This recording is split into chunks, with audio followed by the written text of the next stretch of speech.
Students, welcome to Jerin classes. आज हम लोग सीपीसी का कुछ बहुत इम्पोर्टेंट टॉपिक कवर करेंगे। तो टॉपिक है ऑर्डर्स। तो जैसे कि सीपीसी में दो तरह की चीजें होती हैं, एक तो सेक्शंस का डिपार्टमेंट होता है और एक होता है ऑर्डर वाला पार्ट। तो सेक्शंस तो हम लोग हर सब्जेक्ट्स में पढ़ते ही हैं, तो वो तो हो जाता है कवर। लेकिन ऑर्डर जो देखिएगा, काफी बार कुछ ऐसे ऑर्डर्स हैं जो कि इतने इम्पोर्टेंट है कि मेंस में भी उससे क्वेश्चन बनते हैं, जुडिशरी एग्जाम्स में और प्रीलिम्स में भी बनते हैं। तो सीधा सीधा रूल उठा के पूछ लेता है। कुछ ऐसे ऑर्डर्स हैं जिनका रूल्स भी पढ़ना बहुत जरूरी है। तो रूल्स बेसिकली बिल्कुल भी टफ नहीं होता है, एक एक रीडिंग से समझने की बस देर है। और एक बार समझ लीजिएगा तो वो दिमाग में इन जनरल रह जाता है, क्योंकि एक स्टोरी की तरह हम लोग को पढ़ना है। बहुत ज्यादा डिफिकल्ट पहले से माइंड में नहीं बना लेना है कि सीपीसी के ऑर्डर्स बहुत टफ होते हैं, रूल्स तो इतने सारे हैं, पता नहीं याद कैसे होगा। तो इन सभी चीजों को ध्यान में न रखते हुए हम लोग बहुत माइंड को रिलैक्स करके पढ़ना शुरू करेंगे और हमारा जो टॉपिक है वो कवर होता जाएगा। तो वीडियो को पूरा देखिएगा, क्योंकि आज के इस वीडियो में हम लोग ऑर्डर 6 ऑफ सीपीसी, जो कि प्लीडिंग्स जनरली है, उसको कवर करेंगे। तो ये ऑर्डर 6 बहुत बहुत ज्यादा इंपॉर्टेंट है। मेंस में भी इससे सवाल बनते हैं, प्रीलिम्स में भी सवाल बनते हैं। तो इसमें सब मिला करके 18 रूल्स हैं, ठीक है। 18 रूल्स हैं, सबको हम लोग 1 बाय 1 करके पढ़ लेंगे। और मैं बहुत आप लोगों को क्रिस्प और जो सिर्फ इम्पोर्टेंट चीज है उसको मैं बताऊंगी, आप लोग उसको दिमाग में स्टोर कर लीजिएगा। तो चलिए शुरू करते हैं। Order 6 pleadings generally. तो इसमें सबसे पहला सब रूल जो है, उसके अंदर जो 1, 2 होता है रूल, उसको रूल कहते हैं। और रूल के अंदर भी अगर छोटा छोटा फिर उसको सब डिवाइड किया गया है तो उसको हम लोग सब रूल बोलते हैं। तो आप लोगों को लग रहा होगा कि मैम पहले ही रूल 6 क्यों, ऑर्डर 6 क्यों? तो ऑर्डर 6 इसलिए क्योंकि मैंने अभी आप लोगों को बताया कि जो जो पहले इंपॉर्टेंट है हम लोग उसको कवर करते चलेंगे, उसके बाद उससे लेस इंपॉर्टेंट, फिर उससे कम इंपॉर्टेंट करके ऐसे कवर करेंगे। तो वीडियो पूरा देखिए। तो सबसे पहला रूल जो हमारा ऑर्डर 6 का है वो है प्लीडिंग। तो प्लीडिंग क्या है? जो हम लोग प्लेंट और रिटन स्टेटमेंट, प्लेंट सबमिट करता है कोर्ट में और जो डिफेंडेंट है वो क्या करता है? Written statement. तो दोनों को ही प्लीडिंग बोलेंगे, अपना अपना पक्ष जो है उसमें दिया जाता है। सेकेंड रूल है pleading to state material facts and not evidence. तो प्लीडिंग्स में हम लोगों को जो है सिर्फ मटेरियल फैक्ट्स लिखना है कि ये ऐसा हुआ है, वैसा हुआ है, इतना ही। उसको वहीं पे प्रूफ नहीं करना है विद एडिंग द एविडेंस। उसमें एविडेंस वहीं पे ऐड हम लोग नहीं करेंगे, तब तो प्लीडिंग ही इतना बड़ा हो जाएगा कि फिर उसका मतलब मेन हम लोगों का मोटो क्या होता है प्लीडिंग सबमिट करने का, कि कोर्ट को बताना कि हमारा प्रॉब्लम कहाँ पे है, किस चीज पे है, हमको वहां प्रूफ नहीं करना है, ठीक है। तो इसीलिए सेकंड में ये याद रखिए, जो है मटेरियल फैक्ट्स को ही दर्शाएंगे एंड नॉट एविडेंस। ये रूल 2 है। रूल 3 है फॉर्म्स ऑफ प्लीडिंग। तो फॉर्म्स ऑफ प्लीडिंग जो है वो हमारा अपेंडिक्स ए आप लोग देख लीजिएगा, वहां पे क्या कौन सा फॉर्मेट फॉलो होगा, क्या फॉर्म है प्लीडिंग का, वो आप लोगों को वहां मिल जाएगा, ठीक है। तो 3 में है फॉर्म्स ऑफ प्लीडिंग। तो सबसे पहला प्लीडिंग क्या है? 1, 2 बता रहा है कि उसमें सिर्फ मटेरियल फैक्ट्स बताएंगे, एविडेंस नहीं। 3 बता रहा है कि फॉर्म क्या होगा, ठीक है। 3 हो गया। अब 3A बता रहा है कि उसका जो कमर्शियल कोर्ट्स है उसमें क्या फॉर्मेट होगा। तो 3 में तो नॉर्मल जनरल प्लीडिंग्स की फॉर्म्स के बारे में कही गई है, लेकिन 3A बाद में ऐड हुआ है, इसीलिए 3A है। तो उसमें बात की गई है अगर कमर्शियल डिस्प्यूट्स है, कमर्शियल कोर्ट का है प्रॉब्लम, तो वहां पे कौन सा फॉर्मेट होगा। तो वहां पे जो फॉर्मेट है जो प्रिस्क्राइब किया जाता है under high court rules, high court का जो रूल्स है और जो प्रैक्टिस डायरेक्शंस है उसी के अकॉर्डिंग जो है कमर्शियल डिस्प्यूट्स के फॉर्म्स को प्लीडिंग को करना होगा, ठीक है। पढ़ लीजिएगा, हाई कोर्ट रूल्स और practice directions made for the purposes of such commercial disputes. Commercial disputes के लिए ही फॉर्मेट्स हैं तैयार किए हुए, हाई कोर्ट रूल्स और प्रैक्टिस डायरेक्शंस, उसी को pleadings shall be in such forms. तो कमर्शियल डिस्प्यूट्स का जो प्लीडिंग्स है उस फॉर्म्स में होगा, ठीक है। 4 नंबर रूल क्या बताता है? Particulars to be given where necessary. जहां पे पर्टिकुलर्स मेंशन करना जरूरी है वहीं पे मेंशन करेंगे, अन्यथा हर जगह सब हम लोग पर्टिकुलर्स ही मेंशन करते नहीं चलेंगे, ठीक है। वो तो फॉर्म आप लोग देखिएगा, उसी पे पता चल जाएगा किसमें पर्टिकुलर्स डालना है, किसमें नहीं डालना है। समझ में अगर नहीं आता है तो प्रैक्टिस के दौरान समझ में आ जाता है। इसीलिए जो है जूनियर एडवोकेट्स को सीनियर के अंडर में प्रैक्टिस करना होता है इन्हीं सब बारीकियों को जानने के लिए, नहीं तो सिर्फ बुक पढ़ के नहीं होता है। ये मैं प्रैक्टिस के लिए बोल रही हूँ, लेकिन एग्जाम पॉइंट ऑफ व्यू के लिए इतना पढ़ लेना काफी है, ठीक है। अब 5 नंबर रूल जो है वो ओमिटेड है। 6 रूल है कंडीशन प्रेसिडेंट। अगर कोई कंडीशन प्रेसिडेंट है द परफॉर्मेंस और occurrence of which is intended to be contested. जो कोई कंडीशन प्रेसिडेंट है उसका अगर परफॉर्मेंस और उसका ऑकरेंस को हम लोग कंटेस्ट कर रहे हैं तो वहां पे shall be distinctly specified in his pleading. तो उस जगह पर जो कंडीशन प्रेसिडेंट है तब उसको स्पेसिफिकली मेंशन करेंगे, अदरवाइज नहीं करेंगे। ठीक है, अगर प्रेसिडेंट है कोई कंडीशन और उसी कंडीशन को ही हम लोग कंटेस्ट कर रहे हैं तो उसको स्पेसिफिकली मेंशन करना होगा प्लीडिंग में। ये रूल 6 बता रहा है कंडीशन प्रेसिडेंट। ठीक है, उसके बाद आता है 7 नंबर रूल डिपार्चर। तो डिपार्चर से समझ में नहीं आएगा क्या है। तो डिपार्चर है कि कोई भी pleading except by way of amendment जो है नया रेज ग्राउंड नहीं कर सकता है। कोई नया ग्राउंड जो है रेज नहीं कर सकता है except by way of amendment.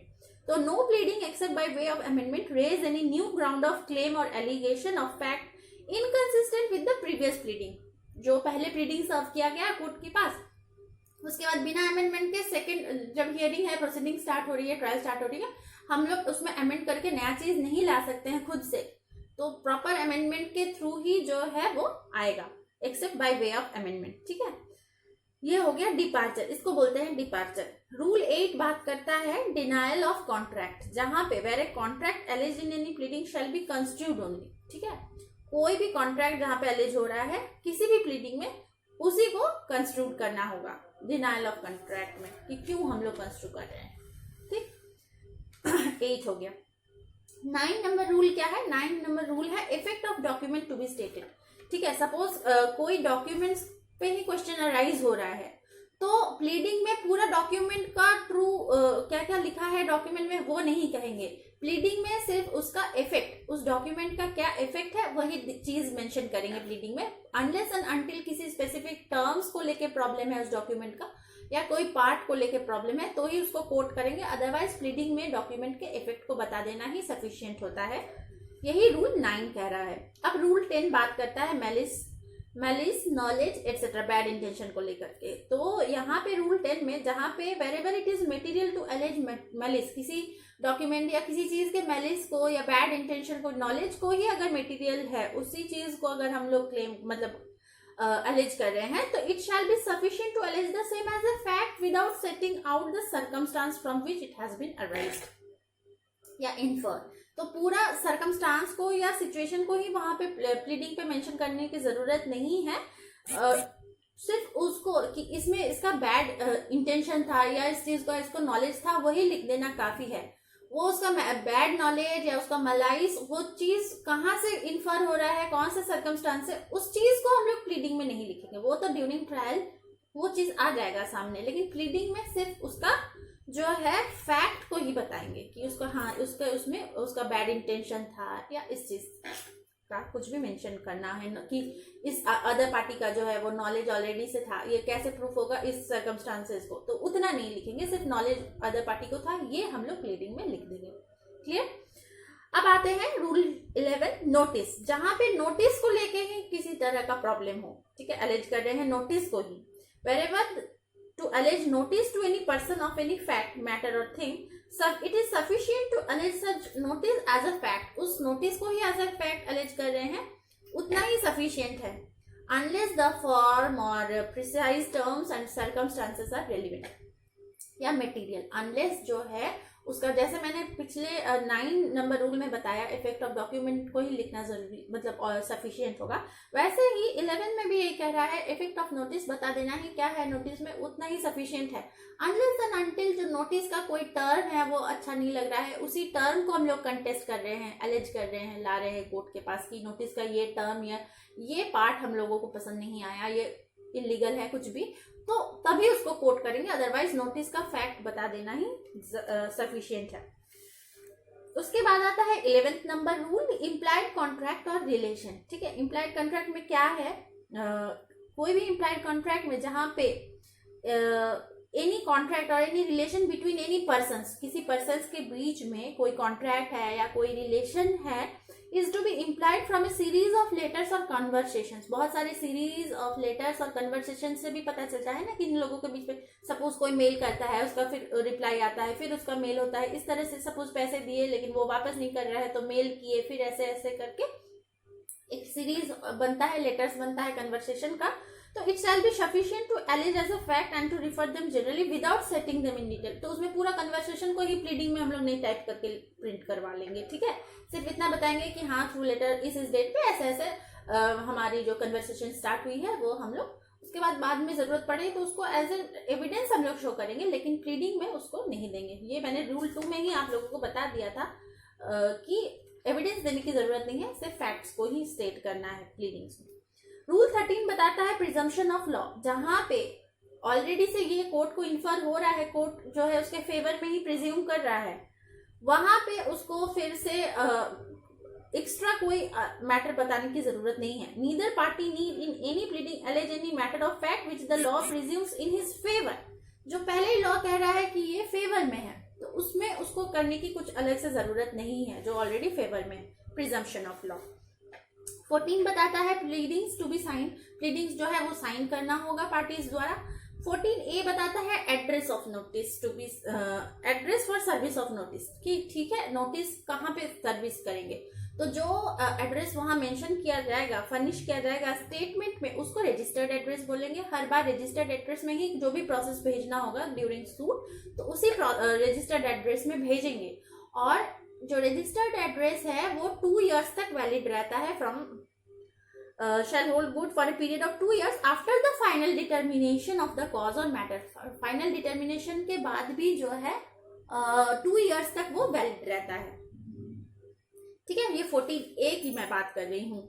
उसके बाद है अगर उस दौरान भी रूल उसमें सब रूल 5 देखिए। If the address discovered by the court to be not true, अगर कोर्ट देखता है कि जो एड्रेस सर्व किया गया है वो ट्रू नहीं है, तो क्या होगा, अगर प्लेंटिफ का एड्रेस ट्रू नहीं है तो उसमें सूट को डिसमिस कर देंगे, स्टे कर देंगे। जनरली स्टे कर देते हैं for plaintiff, stay of the suit.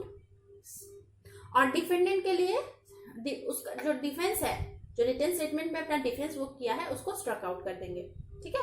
तो दो प्लेंटिफ के लिए क्या होगा, स्टे कर देंगे सूट को, और डिफेंडेंट के लिए स्ट्रक आउट कर देंगे। और रूल 14A का ही जो सब उसमें है, nothing shall prevent the court from directing the service of a process at any other address. अगर कोर्ट को लग रहा है इस एड्रेस में ना भेज के इस एड्रेस में भेजा जाए, तो वो कोर्ट खुद से कर सकता है थ्रू हिज ओन मोशन या application of the other party, ठीक है। ये कोर्ट का मतलब पावर है इतना, ये सब रूल 8 बता रहा है। और 15A 16 17 18 ज्यादा टाइम मेरे इसमें शो नहीं कर रहा है,